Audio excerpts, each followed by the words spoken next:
ढोलागंज नाम का गांव था जो राजस्थान के उत्तर पश्चिम के रेगिस्तानी इलाके में स्थित था। ढोलागंज गांव ऊंटों की स्मारक और ऊंटों के लिए जाना जाता था।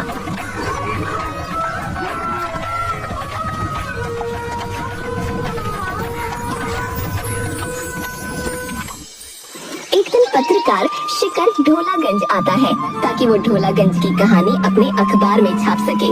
वो जैसे ही गांव में प्रवेश करता है उसे वहाँ कई सारे ऊंट दिखते हैं। गांव के थोड़ा अंदर जाते ही उसे एक अभि नाम का व्यक्ति ऊंट के साथ दिखाई देता है।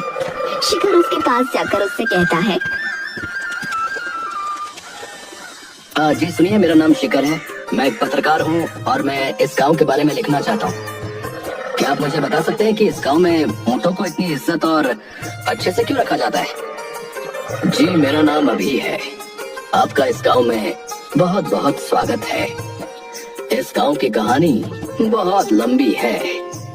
इस गांव में ऊंटों को बहुत माना जाता है क्योंकि एक समय था जब एक ऊंट ने अपने दोस्त के लिए और इस पूरे गांव के लिए बहुत कुछ किया था। जी मुझे पूरी कहानी सुननी है। क्या आप मुझे बता सकते हैं? मैं इस कहानी को अपने अखबार में छापना चाहता हूँ। ऐसा है तो चलिए मेरे साथ, मेरे घर चलिए। अभी अपने ऊंट के साथ साथ शिकर को भी अपने घर ले जाता है। अभी और शिखर घर में एक साथ बैठते हैं और अभी शिखर को ढोलागंज की कहानी सुनाने लगता है। बात है 1935 की, जब ढोलागंज गांव का नाम गणिपुर हुआ करता था। उस समय चंदन नाम का लड़का गांव में अपने पिता के संग बाहर से आए लोगों को ऊंट की सवारी कराया करता था। चंदन और उसके पिता के पास 2 ऊंट थे, एक माँ और एक उसका बेटा जिसका नाम ढोला था। ढोला और चंदन काफी अच्छे दोस्त थे। हर सुबह चंदन के पिता ऊंट का दूध निकाला करते थे, मगर ऊंटनी हमेशा 2 लोगों का दूध अपने अंदर बचाए रखती थी। तो एक दिन जब चंदन के पिता ऊंटनी का दूध निकाल रहे थे, वाह, मैं हर रोज तुम्हारा दूध निकालता हूँ और हर दिन देखता हूँ कि तुम 2 लोगों का दूध अपने अंदर बचाए रखती हो, एक अपने बेटे ढोला के लिए और दूसरा मेरे बेटे चंदन के लिए। ढोला और चंदन हमेशा साथ में घूमा करते थे। एक दिन चंदन और ढोला गांव के बाजार में घूम रहे थे। तभी चंदन को एक दुकान में बड़ी अच्छी गले की चेन दिखाई दी जिस पर एक अनोखी हीरे जैसी वस्तु लगी हुई थी। अरे वाह, ये तो बड़ी खूबसूरत चेन है। ढोला, ये तुम पर बहुत अच्छी लगेगी, मैं अभी तुम्हारे लिए ये खरीदता हूँ। चंदन की एक दोस्त और थी जिसका नाम पूनम था। जब चंदन वो चेन ढोला के लिए खरीद रहा था, उसी वक्त पूनम वहाँ आ जाती है और चंदन से कहती है, अरे चंदन, ये इतनी महंगी और खूबसूरत चेन तुम किसके लिए खरीद रहे हो? ये चेन तो मैं अपने दोस्त ढोला के लिए खरीद रहा हूँ। मगर ये तो ऊंट है। चंदन, तुम इस पर इतने पैसे क्यों खर्च कर रहे हो? अरे ऊंट है तो क्या हुआ, है तो मेरा दोस्त ही ना। हम दोनों ढोला की माँ का दूध हर दिन पीते हैं। पूनम, तुम मेरे दोस्त ढोला के बारे में कुछ मत बोला करो, ये मेरा सबसे अच्छा दोस्त है। ये कहकर चंदन और ढोला वापस अपने घर की ओर निकलने लगे। जाते वक्त चंदन रास्ते में रुक गया और ढोला को उसने वो गले की चेन पहना दी। जैसे ही उस चेन को चंदन ने उसके गले में पहनाया, ढोला ने इंसान की तरह बात करना शुरू कर दिया। ये तो बहुत खूबसूरत चेन है। ढोला, तुम बात कर रहे हो? चंदन, तुम्हें मेरी भाषा समझ आ रही है? मैं तो इंसान की तरह बात कर रहा हूँ। ये सब इस चेन की वजह से हुआ है ढोला। ये तो जादुई चेन है चंदन। इस चेन की वजह से मैं तुमसे बात कर पा रहा हूँ। ये बात चंदन ने अपने पिता को बताई, जिस पर उसके पिता ने चंदन और ढोला से कहा, ढोला, ये ऊपर वाले की देन है रे कि तुम दोनों बात कर सकते हो। अब से तुम दोनों की दोस्ती और भी गहरी हो जाएगी।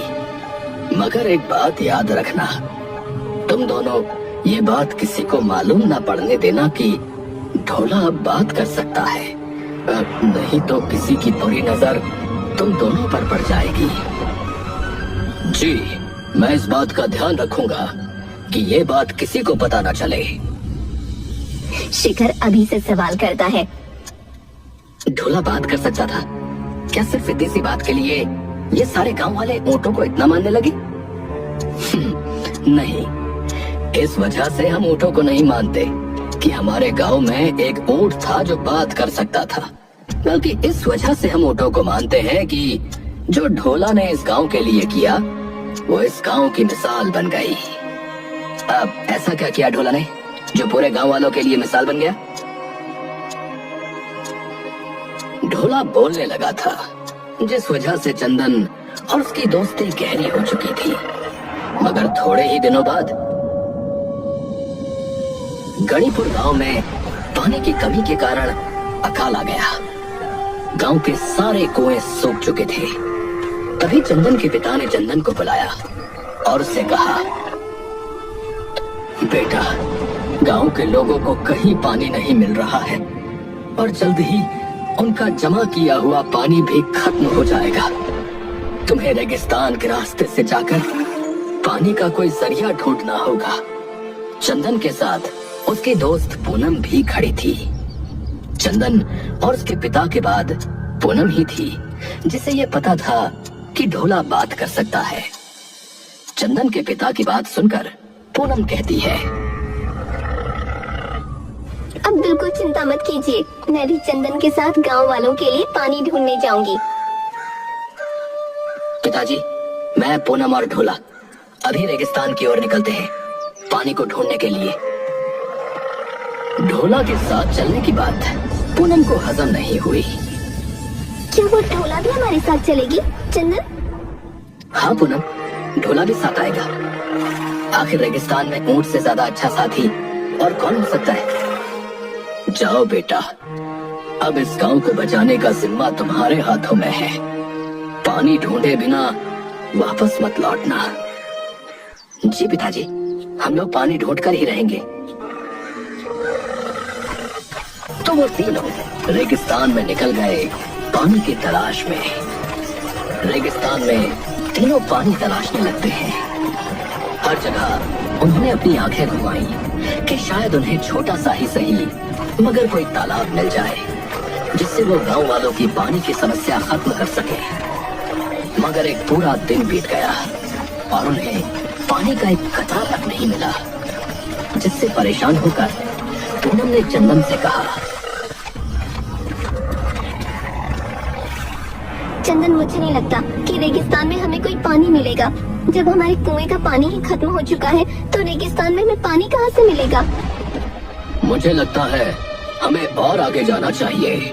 क्या पता हमें आगे कोई गांव मिल जाए जहाँ के कुएं में पानी हो, तो हम पानी को भरकर मेरे पीठ पर रखकर गांव ले आएंगे। तुम चुप रहो ढोला, तुम्हें रेगिस्तान और गाँवों के बारे में क्या पता? तुम तो बस एक ऊंट हो, ज्यादा दिमाग मत लगाया करो अपना। पूनम, मैंने कितनी बार कहा है कि ढोला से इस तरह बात मत किया करो। वो मेरा दोस्त है और क्या पता शायद हमें आगे जाकर कोई गांव मिल ही जाए। क्या चंदन, तुम अब इस ऊंट की बात पर विश्वास कर रहे हो? ये बोल सकता है, इसका मतलब ये नहीं कि इंसान की तरह है। पूनम, मैंने कहा ना, इसके बारे में ऐसे बात मत करो। मुझे लगता है चंदन कि हमें वापस लौट जाना चाहिए और गांव जाना चाहिए। हमें पूरे एक दिन से पानी नहीं मिला है। गांव में अभी भी थोड़ा बहुत पानी जमा होगा। अगर हम अभी मुड़े तो सही समय पर गांव लौटकर पानी पी सकेंगे।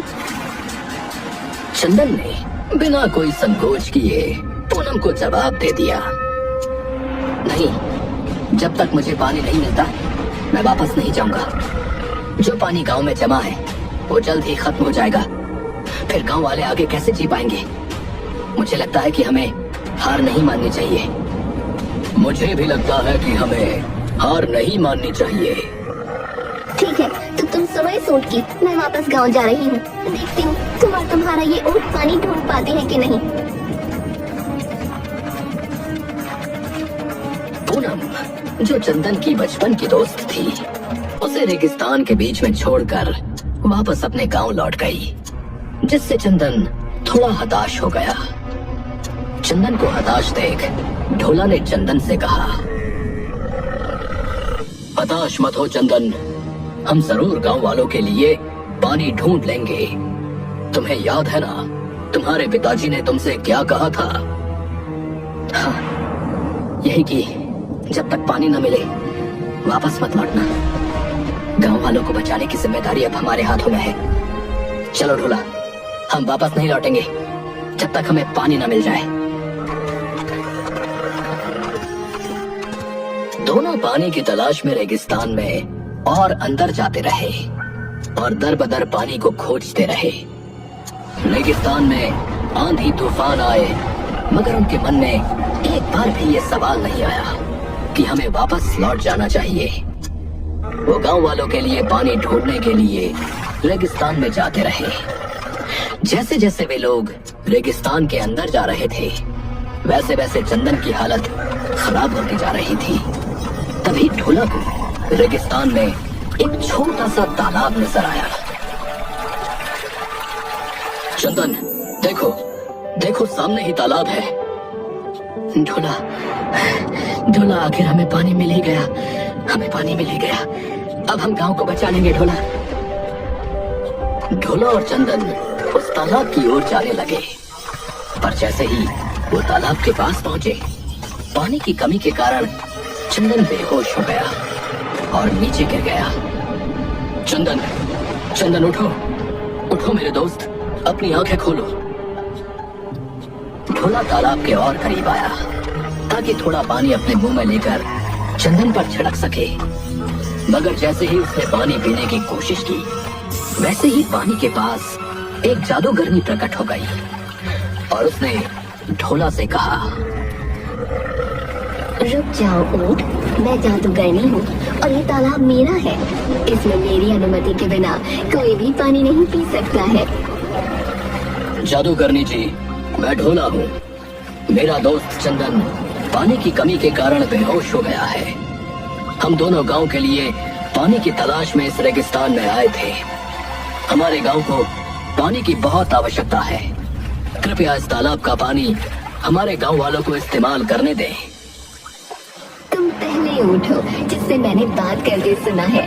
मुझे माफ कर दो ढोला, मगर ये पानी तुम्हारे गांव को मैं नहीं पी सकती हूँ। ये तालाब जादूगरनी से जुड़ा हुआ है। इसकी हर एक पानी की बूंद त्याग मांगती है। मेरे दोस्त को अगर पानी नहीं मिला तो उसकी जान भी जा सकती है और मेरा प्यारा गांव सूख रहा है। मैं अपने दोस्त के लिए कुछ भी त्यागने को तैयार हूँ। जादूगरनी जी, बताइए मुझे क्या त्यागना होगा? मैं तुम्हारे दोस्त को ठीक कर दूंगी और तुम्हारे पूरे गांव के कुएं पानी से भर दूंगी, इतना कि उन्हें कभी पानी की कमी ना होगी।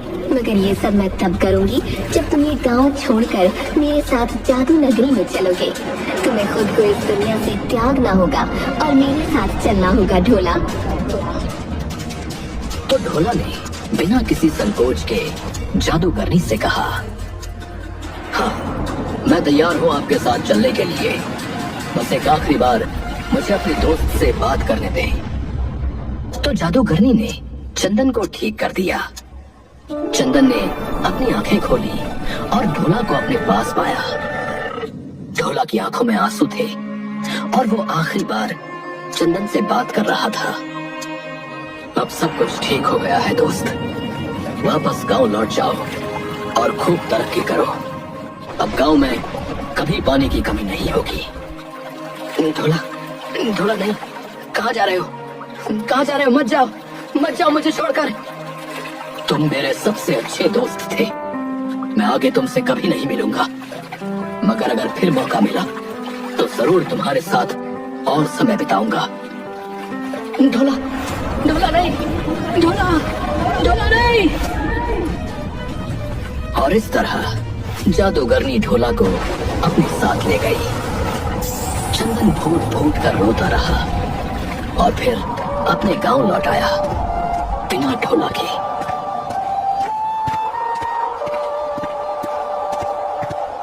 उसने अपने पिता और पूरे गांव को ये कहानी सुनाई